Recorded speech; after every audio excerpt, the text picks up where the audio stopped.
Welcome to the College Basketball Bracket Science Podcast, your encyclopedia for the college basketball season. Thanks to everyone for tuning in. If you're new here because the Super Bowl is over, you are in the right spot. Congratulations to the Eagles, but it is time to start talking hoops, start talking college basketball. We are 18 days away from March.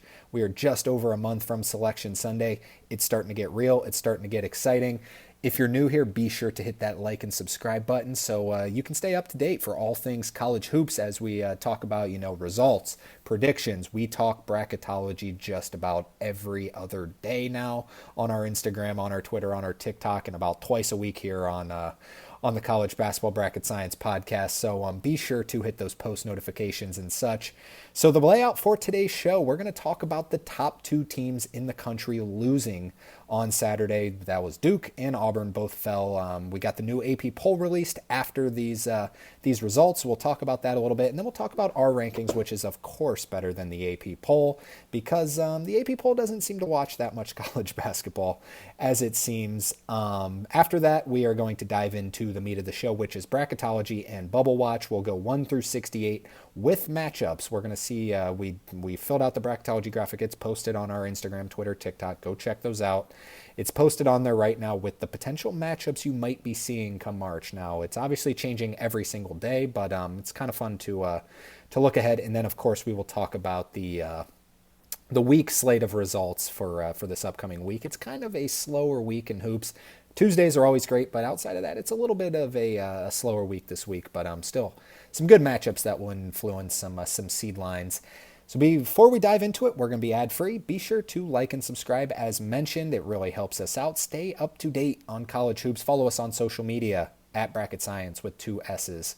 Let's dive right into it. Let's talk about some of those results that happened. Now, we don't talk about the results too much, but we do have to mention some of them because these led to some big changes in bracketology.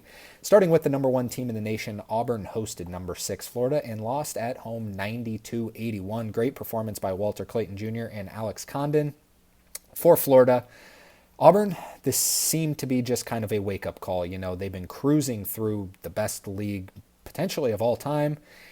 And this just kind of proved to them that, there's probably 5 or 6 teams in the country that can beat you on any given night. And you cannot play, 80%, even 95% of your best ball going against some of these teams, the Floridas, the Dukes, the Tennessees, the Alabamas. You can't do this. And I feel like this is more of just a wake-up call. Both teams great. Florida this is the best win of the college basketball season so far, going to number 1, the team who has by far the best resume in the country, and getting a win there. It's the best win of the season. Great stuff by Todd Golden and his team there. Number 2, Duke lost at Clemson with Dickie V on the call. How iconic is that? That his first call back is a number 2 team in the country with the best player in the country losing in an upset in a court storm. It was great to have Dickie V back. Victor Lakin was great in this one for Clemson, as was Chase Hunter with a huge bucket late in the game. And Ian Shefflin, of course, always good. Duke, they led by 6 at the half, and then Clemson just kind of went on a run early to start the second half through and just kind of took control of the game. Win the game 77-71. Big win for Clemson. After losing to Georgia Tech earlier in the week at home, they beat Duke at home. Obviously, they're looking ahead to the opponent there a little bit, it seems. Let's keep flying through these a little bit. Number 3, Alabama won at Arkansas 85-81. Alabama got off to the lead early. Never really looked back. Arkansas did fight back thanks to Zvonimir Visic with a big game for him, but it was Alabama who gets the job done. A game that flew completely under the radar that really shouldn't have. It was an early game. It was at noon. Number 4, Tennessee went to Oklahoma and just dominated. Now, Oklahoma's been, on the fringe 7-8 seed line. This dropped them a little bit. This kind of hurt their metrics a little bit. Tennessee got off to they led at the half by 20, 45-25. Final score ended up 70-52. The score was not that close. Sakai Zeeler had 5 assists within the first, before the first media timeout. He looked fantastic, ended with 9 assists, 17 points. Oklahoma just not in the same realm as Tennessee. So big win there for Tennessee. Oregon went to Michigan State and got beat. Oregon led by 14 in the first half. 50-36 at halftime. Oregon led. They came into the game as 9.5-point underdogs. So do the math. 14 plus 9.5. They had 23 points to play with to still at least cover in this game for Oregon bettors. They got beat 50-24 in the second half to lose by 12, 86-74. Tough beat there for Oregon backers. Michigan State just the better team, not just in the second half, I think just in general. Jeremy Fears Jr. was out in this game, which threw Jace Richardson, son of Jason Richardson, the freshman, into the starting lineup, and he had a breakthrough game. He had 29 points in this one. He doesn't play that much. Like, he plays, but he doesn't play that much. Now, to get this from a guy who, Jeremy Fears should be back next game, you gotta keep Jace Richardson in the lineup, right? 29 points. Michigan State, if there's one criticism of their team is they don't have one, just go-to stud. If Jace Richardson could be that guy, this could really elevate their ceiling this year. Tom Izzo, this ties him with Bob Knight for the most Big Ten wins ever. So congrats to Tom Izzo on that one. Moving on, number 10, Texas A&M went to number 15, Missouri, and picked up a win, 67-64, thanks to a Wade Taylor last-second just fadeaway three that just drained it. Great stuff for Texas A&M. Don't let them fly under the radar either. They're really good. They're a 2 seed right now. Without a doubt, they are a 2 seed right now, 7-3 in the SEC, winning on the road at a top 15 team. Good stuff there. Number 11, Marquette continues their struggles, losing at Creighton, 77-67. Creighton now in sole possession of second place in the Big East. Ever since Pop Isaacs went down, as sad as it sounds, they have been incredible and are on a tear right now. Good win there. These teams that we're about to talk about, these 3 games, Creighton, Arizona, and we'll talk about Kansas State, 3 just crazy turnarounds for their season in just the middle of the year. 3 teams that are playing spectacular right now that got off to shaky starts. 3 in a row, we'll talk about them. Number 13, Texas Tech lost at number 20, Arizona, 82-73. We've been praising Henry Visar a lot from Arizona, and he showed up big in this one again. 15 points, 8 rebounds. JT Toppin was good for Texas Tech. He had 21 points, 13 rebounds, but it's Arizona who gets the job done. They are on an absolute tear. They started off the year 4-5, now 13-1 since then. I didn't separate the data, but there is a strong argument that since they started 4-5, now I know that's, very specific, since that exact date where they started 4-5. Since then, they may have the best, resume and be the best team in the country since then. Now, I know there's still some hesitation around them, but since then, they have been absolutely spectacular. They are leading the Big 12 right now, and they get their revenge on Texas Tech. Number 16, Kansas did lose at Kansas State. As mentioned, Kansas State just got off to a good start and never looked back, 81-73. Kansas State started off the year 7-11, have now won 5 in a row since January 25th. And this is credit to Gary Parrish over at Ion College Basketball. I did not know this, and this was a great fact. I thought I'd share it. Since January 25th, where Kansas State has started going on this run, they are ranked number 1 in overall efficiency. They went from 7-11 to number 1 in overall efficiency. So crazy turnaround. Doug McDaniel really starting to find I think he found a home here at Kansas State and has really come into his own. 15 points, 11 assists in this one. Coleman Hawkins was also good. Kansas State is 6-6 in the Big 12, not too bad. Yet they are probably 12-ish teams outside of the tournament looking in. Kansas is only 1 game better than them, 7-5 in the Big 12, yet Kansas is a 3 seed right now. So that just kind of shows what the non-conferences were like for both of these squads. So Kansas State, Arizona, and Creighton, credit to to Coach Tommy Lloyd, to Coach Jerome Tang, Coach Greg McDermott, and turning those seasons around. Good stuff there. Number 21, Wisconsin went to Iowa. Wisconsin, like Texas A&M, flying under the radar right now. They are very good. John Tonji might be an All-American. They won 74-63. John Tonji added 22 points, 6 rebounds. Iowa, not in the tournament, not looking like they're going to be dancing this year. Let's move on. Number 22, Mississippi State wins at Georgia, 76-75. Georgia kind of needed this one, in my opinion. Georgia falls to 4-7. Mississippi State's 5-5 in the SEC. Kind of an important game for both teams. If Mississippi State would have lost, they'd have been 4-6, I guess. But Georgia now 4-7. Very on the bubble, very bubbly for Georgia right now. They had a great non-con going 12-1, now 4-7 in the gauntlet of the SEC. Next up, number 24, Michigan goes to Indiana. Coach Dusty May goes to Indiana and wins 72-67. The game was not this close, before we dive into the Dusty May stuff, I have to mention that this may be the worst beat I have ever seen in covering college basketball. Indiana down 6 with, a second left or so. They throw it into Anthony Leal, and he drills like it was 3/4 court shot, just nothing but net. Didn't have anything to do with the outcome except for Michigan was 3.5-point favorites in this game. So this shot actually ended up covering for Indiana. There's a great clip of someone behind Dusty May in the Michigan handshake line, just like putting his head down like, oh, he obviously had Michigan minus 3.5. That was a just horrendous beat for Michigan bettors. Great win for Indiana bettors. But the story here is Dusty May. His hometown is Indiana. He was a manager under Bob Knight at Indiana. Always has kind of said, it's his dream job to go to Indiana. Last year in the coaching carousel, it was Indiana, Michigan, and Ohio State basically in the conversation to get Coach Dusty May, who is the biggest name of the coaches changing positions. Final Four coach, did a great job at FAU. Indiana decided to keep Mike Woodson, and Michigan hires Dusty May. So Dusty May playing with a little vengeance here, going to Indiana, and they dominated at the beginning. It was 43-27 at half. Really no doubt in the game. Indiana showed some fight at the end of the game, but so Dusty May was asked at the post-game press conference about, what's his thoughts on the Indiana job. Indiana fans really want Dusty May. Obviously, he's a great coach. Michigan was one of the worst teams in the Big Ten last year, and now, they're fighting for a Big Ten championship. One of the greatest offensive coaches we have in the game. And they asked him about it, and he basically, I'm not going to speak, if you want to see it, go look on YouTube, go look on Twitter. You'll be able to find it. I don't have the clip here because, it's not really that entertaining of a clip, but he basically just said, I'm not saying I'm not going to Indiana. I'm not saying I am going to Indiana, which it kind of made a lot of people lean towards like, oh, he might be going to Indiana. It's his dream job. He's like, he said all the right things as you expect him to do, but just kind of a weird little clip there where it's like he didn't really give any answers. You expect him to say, well, my full heart is in Michigan right now. We have goals to make the Final Four and stuff. And he just kind of said, yeah, it's a great honor. I try not to think about it, but it is awesome, and stuff like that. So go watch that clip if you're really interested. It's worth watching. But in other notes in this game, I know we're talking way too much about Indiana, who stinks.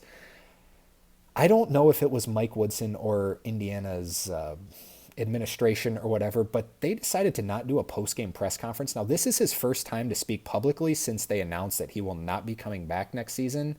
And they said he's just not going to answer questions about it. Total amateur move here. You have to answer questions about it. Everyone's going to be asking about it. Why just delay it when, it's obviously going on? I don't know who to blame if it was Mike Woodson saying, no, I'm not answering questions. That's just ridiculous.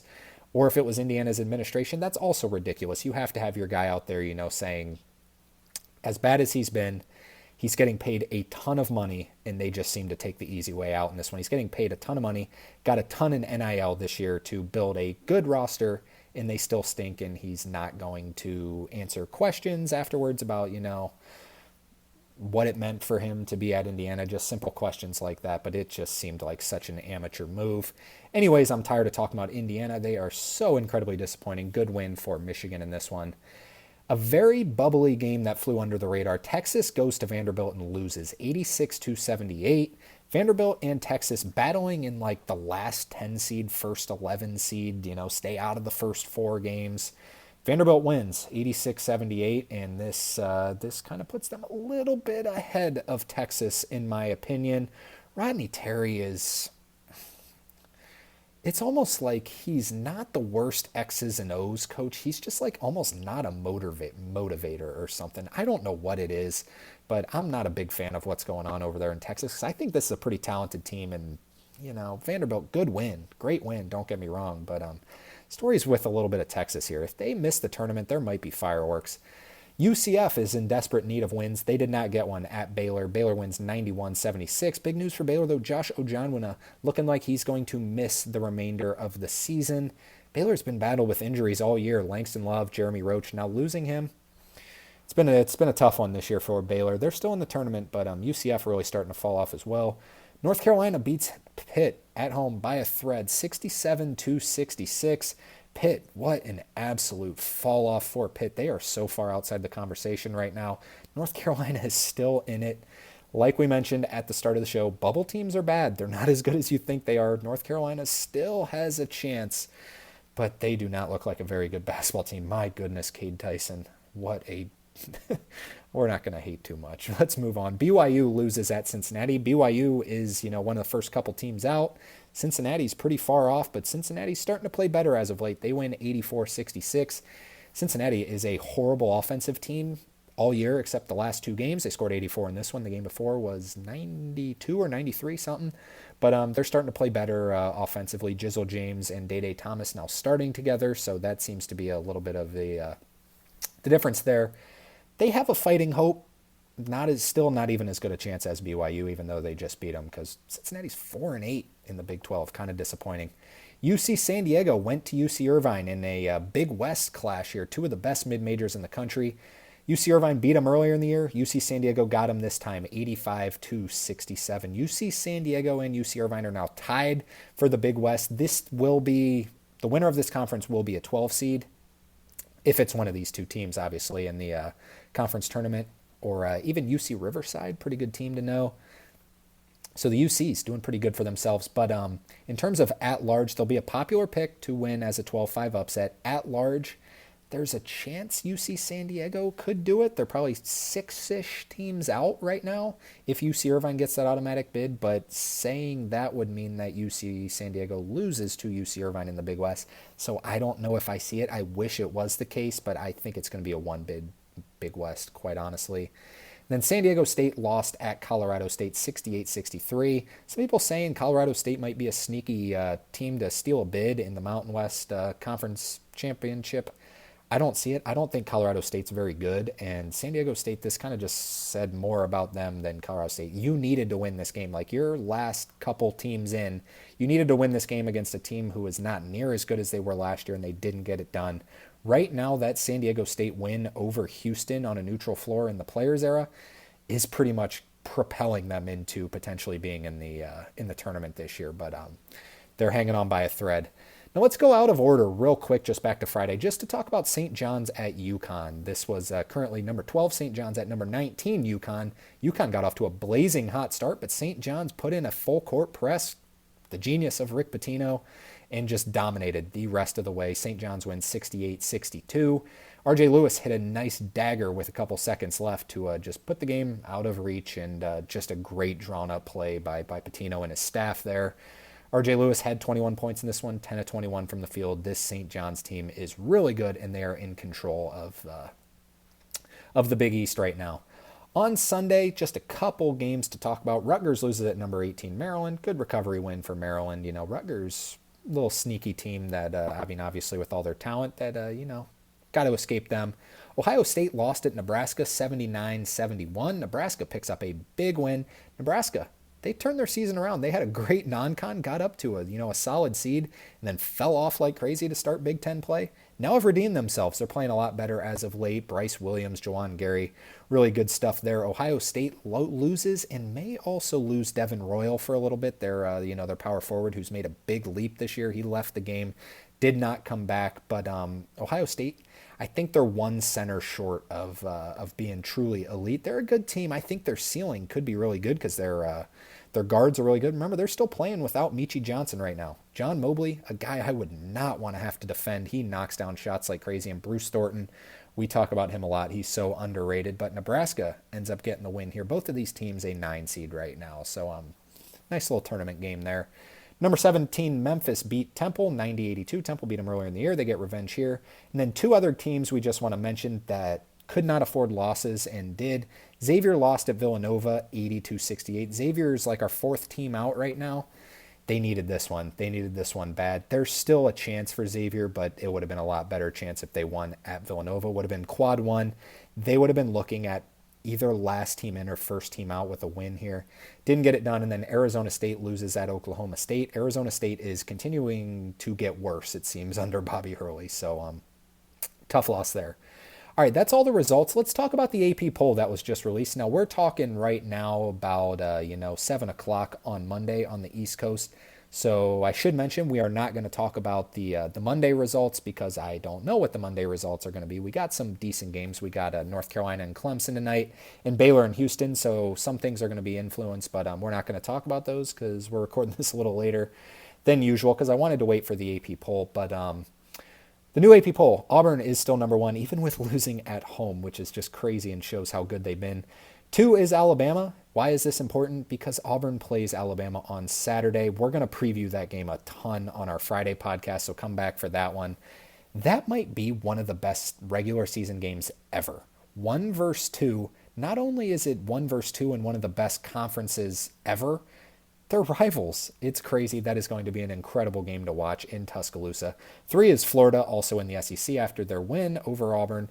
Duke drops down to 4. Tennessee is at 5. Houston's at 6. Purdue at 7. Texas A&M at 8. Remember, Texas A&M flying under the radar. So is Purdue. Purdue's winning games. St. John's cracks the top 10 at number 9. Iowa State is back in the top 10 at number 10. Michigan State's at 11. Texas Tech's at 12. Arizona up to 13. Memphis up to 14. Kentucky just hovering around that 15 spot, as is Wisconsin at 16. Kansas at 17. Marquette starting to fall off a little bit quickly here. They're down to 18. At 19 is Ole Miss. 20 Michigan, 21 Missouri, 22 Mississippi State. Then 2 teams into the AP poll this week. Number 23 Clemson, number 24 Creighton. So they jump in. And rounding out the top 25 is number 25 Maryland. Now, instead of talking about the AP poll, let's talk about our rankings, which is of course better than the AP poll rankings. So starting at number 1, Auburn, I still have as number 1. I think they're the best team in the country. 2 is Alabama.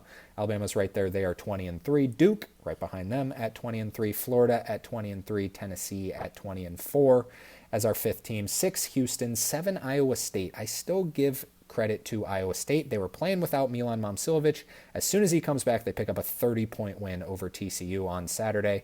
I'm still in on Iowa State. I think they're going to be just fine. Hit a little bit of a rocky stretch. I still got them as a top 17. At number 8, I have Arizona. We mentioned Arizona has been just absolutely dominating. They've been dominating everyone. I got them in the top 10 at number 8, A&M at number 9, and Texas Tech at number 10. St. John's at number 11. Now, this might seem a little bit low for some people. They have been awesome. Don't get me wrong. They just beat Marquette and UConn, but they still lack a little bit in the resume department. They, I think they have 3 quad 1 wins. They're 3-3 in quad 1. So, their strength of schedule hasn't been too particularly awesome. It's 75th in the country. So, it's not awesome, but they're still 20th in the net. They're really good, don't get me wrong, and it's Rick Pitino. I'll never bet against him, but that's why I got him a little bit lower than you might think. At 12 is Purdue. Purdue just rolling right now. I think they're a little bit vulnerable, but they're still just awesome without Zach Edey. I saw them lose at home to Ohio State, and I think that kind of just influenced. I watched that whole game, and that might have influenced a little bit, but they're obviously more vulnerable than last year because that last year team was so good, but at number 13, I'm sticking in the Big Ten, Michigan State. 14 also in the Big Ten with Wisconsin. 15, I have Marquette out of the Big East. And then 16, Missouri. 17, Kansas. 18, Kentucky. 19, Memphis, which feels low. I think Memphis should maybe be higher than Kansas and Kentucky. And you know what? I think I'm going to move them up before I even post this graphic tonight on Monday. So if you see it on Instagram, it's going to be different than this. At number 20, Maryland. 21, Ole Miss. 22, Michigan. 23, Creighton. 24, Mississippi State. 25, Illinois. 26, Clemson. 27, St. Mary's. 28, New Mexico. 29, UCLA. And rounding out the top 30, I do still have UConn at 30. We just saw UConn go to Marquette and beat them. That's the reason I gave them the edge over Baylor, who I have as the first team out. And then Vanderbilt, Utah State, Gonzaga, and Louisville right there. All right, so now we're going to dive into our bracketology discussion. So your 1 seeds, without a doubt, your number 1 overall seed is Auburn. Your second number 1 seed is Alabama. Third, Duke. Then it brings up the conversation of, is it Tennessee or Florida? So I do have a graphic showing for you of their resume comparison. Let's just go through them. Tennessee is 20-4. Florida's 20-3. So you give a little bit of the edge to Florida in that department, 1 less loss. But when you get to strength of schedule, Tennessee is 12th. Florida is 37th. In the net, KenPom Torvik gets split in hairs. 4th and 5th for Tennessee and Florida in the net and KenPom, and then flipped in Torvik. Florida is 4th. Tennessee is fifth in that department. Strength of record at ESPN actually gives the advantage to Florida, which is third. Tennessee is fifth. But when you go to wins against bubble in the net, Tennessee is third, and Florida's fourth. So these are fairly similar. You're splitting hairs here. It's pretty much a coin flip, and then you go to they played each other. They're 1-1. So then you move on to quad one. This is where the difference is made. Tennessee is 8-4. Florida is 4-3. This is why I give the heavy advantage to Tennessee as your last one seed right now. In quad two, Florida's better because they played more games, quite frankly, in quad two.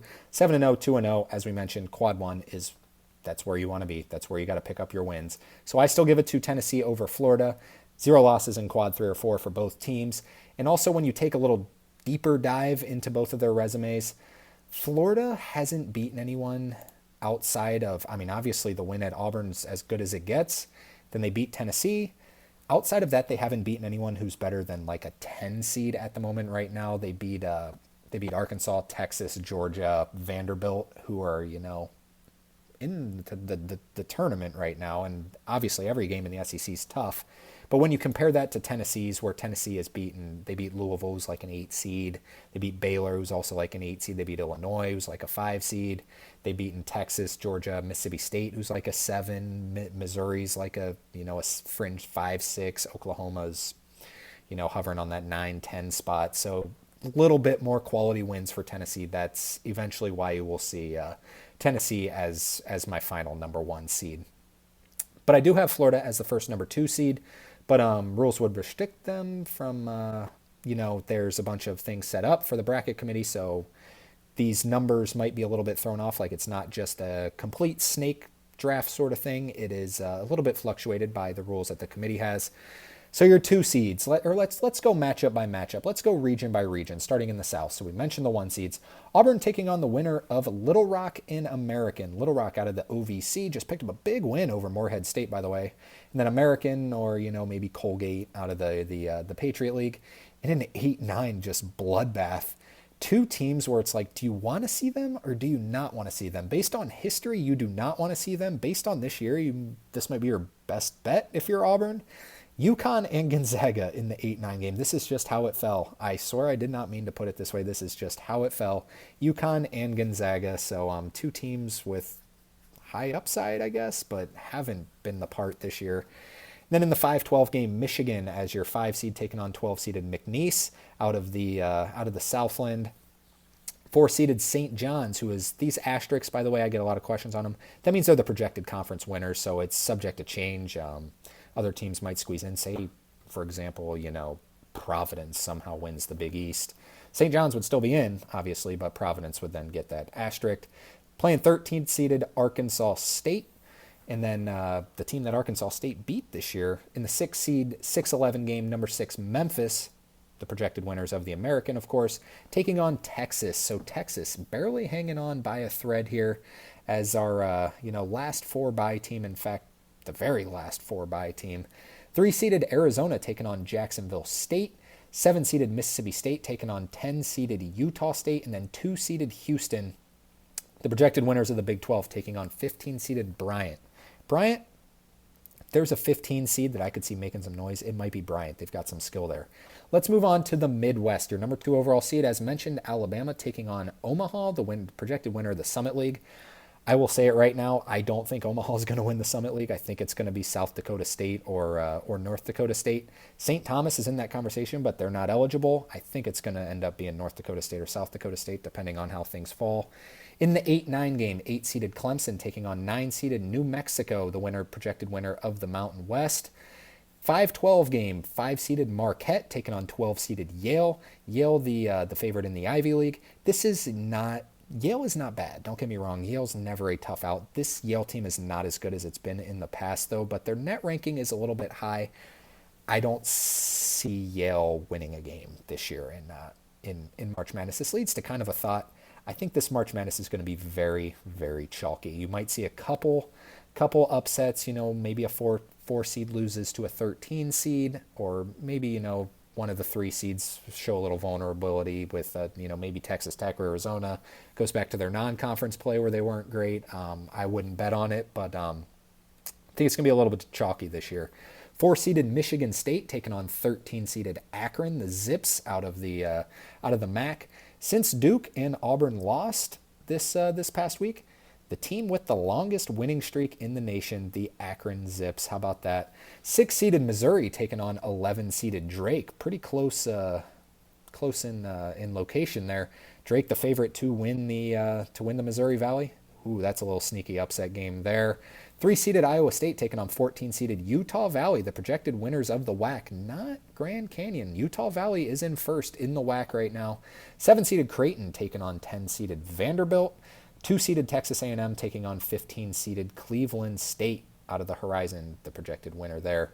Then in the East, 1-seeded Duke taking on the winner of Southern and Merrimack. Southern, I think, will end up crawling out of the first 4 game, but you got to know that this is projecting all the favorites, which we know is not going to happen. So, for example, a random team out of, I don't even have an example, but a random team sneaks up and is worsely ranked, then Southern has a worse resume, then Southern would obviously jump them. I don't think they're going to end up in the first 4 game.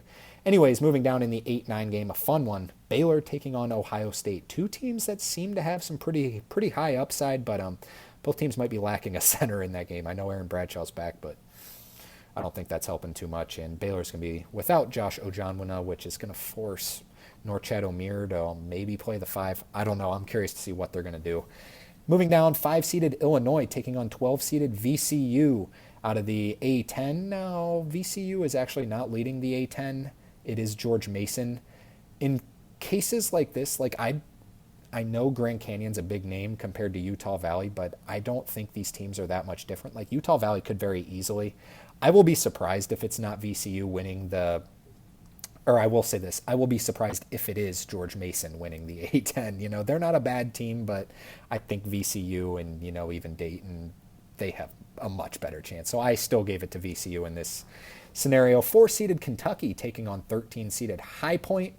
I would not want to play High Point. High Point is a 13. I think they'll end up a 12 seed as the thing. They were hurt to start the year, and now they've gotten healthy and they're beating everyone. I would not want to face High Point. That might be a sneaky 5-12 upset if they get into that 12 seed range. 6-seeded Maryland taking on the winner of Wake Forest and Georgia in our first 4 game. Wake Forest taking care of business. They're doing well. What's holding them back is their predictive metrics. Georgia fading quickly. So Maryland taking on Wake or Georgia. 3-seeded Kansas taking on 14-seeded Northern Colorado. Northern Colorado, a lot of people really like this team. Maybe they could be the one team to make an upset. 7-seeded Oregon taking on 10-seeded Oklahoma. This seems like 2 teams that fell off like crazy. So one of the teams has to win. We'll see who it would be. And then 2-seeded Florida taking on 15-seeded Towson. The projected winners of the CAA could be UNC Wilmington, could be Charleston, could be Drexel. It's wide open in the CAA, in my opinion. Moving into the West, the last region we'll talk about before diving into our bubble watch. 1-seeded Tennessee taking on 16-seeded Norfolk State. Norfolk State going to have Michael Vick as their football coach next year, as we say on every podcast, just to shed some light on Norfolk State. 8-seeded Louisville taking on 9-seeded Nebraska. Nebraska safely in the field. This would be a fun one. 2 just highly likable teams. Everyone wants to see Louisville succeed because they were so bad. In Nebraska, everyone just loves them. I'm not sure why, quite frankly, but everyone seems to really love them. 5-seeded Ole Miss taking on 12-seeded UC San Diego in the winner of the Big West. Remember, we mentioned this is going to be a popular team that people are going to pick in March Madness. 4-seeded Wisconsin taking on 13-seeded Samford. Samford Buckyball.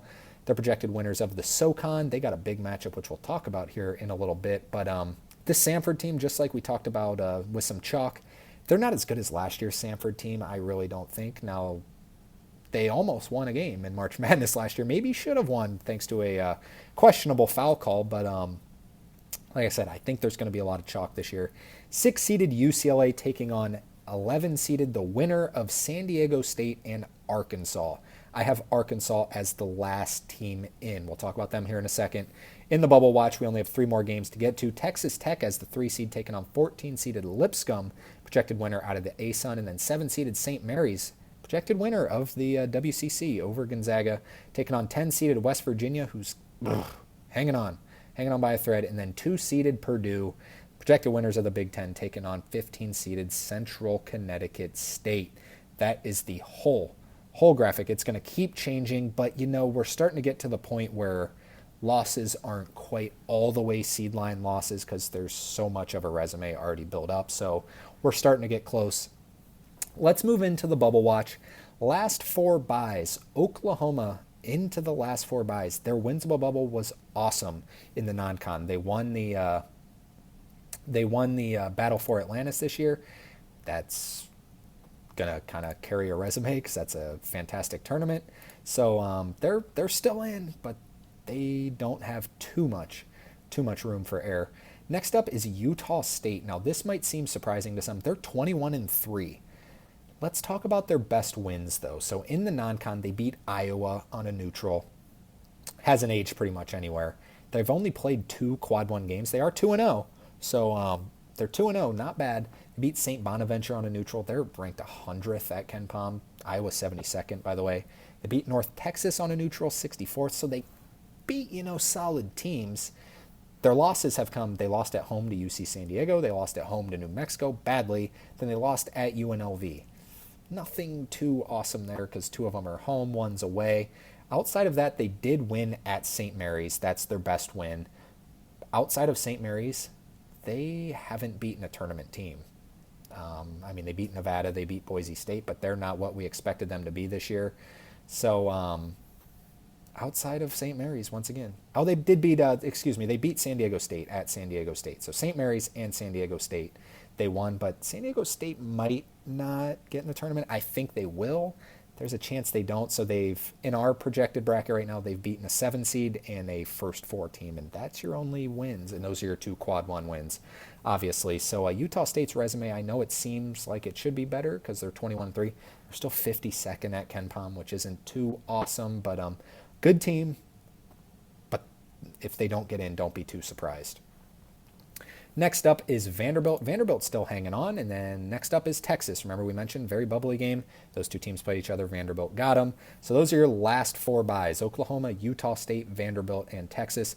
In your first 4, as already mentioned, Wake Forest and Georgia. Wake Forest, they're solidly in the tournament. There's a genuine gap from Wake Forest to Arkansas, who's our last team in. So Wake Forest, Georgia, San Diego State, and Arkansas. First 4 out. SMU. SMU would maybe be in the tournament. They don't have a quad 1 win. They're 0-4 in quad 1. I don't think people are going to put them in if you're 0-4 in quad 1. Next up is BYU, who's kind of just fallen off a ladder a little bit lately, but still got a chance. North Carolina as your 3rd team out. Xavier as your 4th team out. Arizona State as your 5th team out. Still hanging on. They have a couple quad 1 wins somehow. They're getting worse, though. I don't think they're going to be in. San Francisco, after their big win over St. Mary's, jumps to 6th team out. UCF is your 7th team out, and Indiana, believe it or not, is your 8th team out. But Indiana compared to San Diego State, it's not close. San Diego State has a huge edge over Indiana. Indiana weirdly just in the conversation because they still haven't lost outside of quad 1, believe it or not. No, they've suffered a ton of losses in quad 1 and have beaten pretty much no one, but still not there. So this is your entire bubble watch.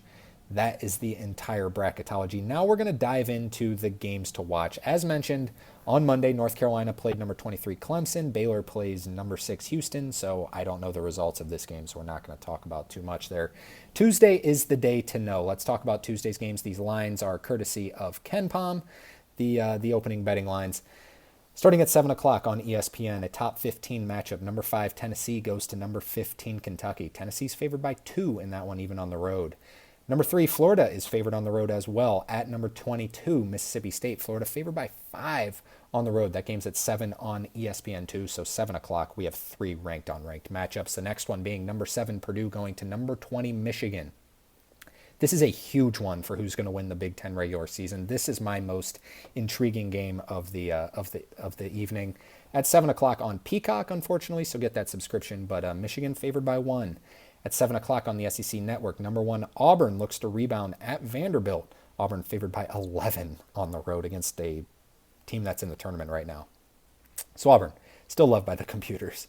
At 7 o'clock on ESPN Plus, number 10, Iowa State goes to UCF. Iowa State favored by 8 in that one, kind of trying to get out of that lull. But UCF desperately needs some wins. Will they get the job done? We will see. Two of the teams that we mentioned have just turned around their season. At 8 o'clock on ESPN Plus, number 13 Arizona goes to Kansas State. Both teams blazing hot. Arizona favored by 5 in that one. I would not recommend betting that game. At 8 o'clock on Peacock, two unranked teams who are top 6 seeds. Maybe snubbed. UCLA goes to Illinois. 8 o'clock on Peacock. Illinois favored by 6 at home in that one. At 9 o'clock on ESPN, number 2 Alabama goes to Texas. A potential trap game here. Texas has been losing. They need a win bad. Alabama might be looking ahead to Auburn. They're only favored by 2 on the road. Will they get the job done? At 9 o'clock on Peacock, Indiana goes to number 11 Michigan State. Remember, Tom Izzo gets a chance to break Bob Knight's Big Ten record with this game. Michigan State favored by 11. We'll see. That'll be a cool moment, especially doing it against Indiana. At 9 o'clock on the SEC Network, Georgia, goes to number 8 Texas A&M. A&M favored by 8 in this one. Georgia needs wins. Texas A&M, they beat just about everyone that they should beat. So we'll see if they can win as a favorite in this one. And then at 9 o'clock on the CBS Sports Network, UConn goes to number 24 Creighton. Creighton favored by 5 in that one. Creighton pretty much needs this one for any chance of a Big East regular season title. Moving on to Wednesday, 6 o'clock on FS1, St. John's goes to Villanova. Sneaky little tough game here. St. John's in position to win the Big East, and you probably got to win this one to maybe have sole possession of the Big East. They are favored by 3 on the road, 6 o'clock FS1. 7 o'clock on the SEC Network, number 25 Ole Miss goes to South Carolina. Or not number 25, number 19, excuse me. They were number 25. Ole Miss favored by 5 in that game. Now, we mentioned we were going to talk about Samford. 7:30 on ESPN Plus. Let's give some love to some mid-major. The Southern Conference, the SoCon. It's always a fun one to keep in mind. Chattanooga goes to Samford. These are your top 2 teams in standings in the SoCon. For mid-major lovers, this is a good one to check out. Samford's favored by 6 in that one at home. At 8 o'clock on Peacock, Xavier goes to Providence. Xavier's favored by 1 on the road. Xavier cannot lose this game. Xavier has to win this game for a chance at at-large hopes, I would think, unless they go really deep in the Big East tournament. At 8:30 on the Big Ten Network, Washington goes to Ohio State. Ohio State favored by 12 in that one. Not real much to talk about there. 9 o'clock on CBS Sports Network, Arizona State goes to Texas Tech. Arizona State needs a win. They need a win badly. I don't think they're going to get it. Texas Tech's favored by 14 at home in that one. At 9 o'clock on ESPN, LSU goes to Arkansas. Arkansas favored by 9 in this one, and Arkansas needs this win to stay in the tournament. You can't lose games to LSU or, honestly, South Carolina, unfortunately. At 9 o'clock on the SEC Network, Oklahoma goes to number 15 Missouri. Missouri favored by 7. Oklahoma in need of some wins. Can't fall off too much. On Thursday, let's talk some more mid-major ball. Charleston goes to UNC Wilmington. UNC Wilmington and Charleston, a bloodbath in the CAA. CBS Sports Network, 7 o'clock, UNC Wilmington favored by 6 in that one. Now, not a mid-major game here, but still a good one. 8:30 on the Big Ten Network. Number 25, Maryland goes to Nebraska. Maryland favored by 1 on the road, even in Pinnacle Bank. Wow, that'll be a fun one. At 9 o'clock on ESPN2, number 17, Memphis goes to USF. Memphis favored by 10 on the road. And then 11 o'clock on ESPN, San Francisco goes to Gonzaga. San Francisco's in second in the WCC. St. Mary's, San Francisco, then Gonzaga. But Gonzaga is favored by 13 at home. Feels like a big number, but they've got some firepower. And then on Friday at 8 o'clock on Fox, UCLA goes to Indiana to take on the fighting Mike Woodsons. UCLA is favored by 2 on the road. Indiana seems to be underdogs quite a bit at home, quite frankly. That's going to do it for the show today. Thanks to everyone who stuck with us, and thanks to all the new people that are here from transitioning from football to college basketball, and of course, thanks to all the people who are here every single show. That means a ton. Be sure to follow us on the social medias at Bracket Science with 2 S's. Got a great community going on there. That's TikTok, Instagram, Twitter. Be sure to hit the like and subscribe button. Click the post notification so you're up to date on college hoops. We will talk to you again on Friday at some point. Figuring out the schedule here, probably on Friday morning about 10 or 11 o'clock, hopefully. So we'll preview the weekend, including number 1 versus number 2. We'll have a new bracketology. So come back for that one. We'll talk to you again real soon. Enjoy the week. See you later.